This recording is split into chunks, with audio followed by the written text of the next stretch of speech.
Luka digigit serangga, dokter forensik kuak fakta mengejutkan soal luka anak Aibda Hashim. Saksi ahli dokter forensik, Dr. Raja Alfat Widya Iswara, dihadirkan pihak guru honorer Supriyani dalam sidang lanjutan di Pengadilan Negeri PN Andoolo, Konawe Selatan, Sulawesi Tenggara, Sultra, Kamis, 7 November 2024. Dalam kesempatan itu, Dr. Raja membeberkan dua kemungkinan penyebab luka anak Aibda Hashim. Seperti diketahui bersama, Aibda Hashim melaporkan Supriyani lantaran menduga anaknya dianiaya sang guru.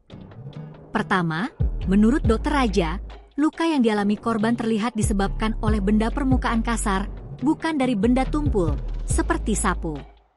Ia menyebut, apabila luka akibat benda tumpul, maka penampakannya tak akan terlihat seperti foto korban yang ditampilkan di persidangan.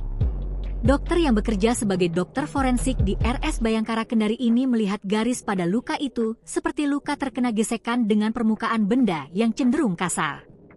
Bisa batu, bisa macam-macam. Bukan seperti sapu yang permukaannya halus, jelas dia.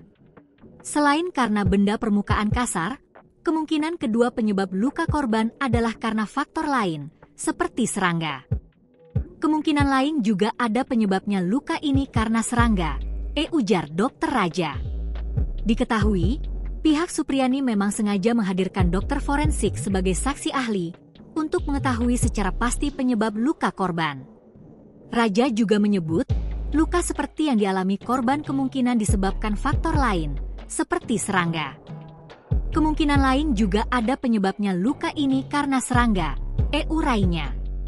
Ia menyampaikan, luka yang terkelupas akibat gesekan akan mengalami perubahan warga dalam waktu 3 hari.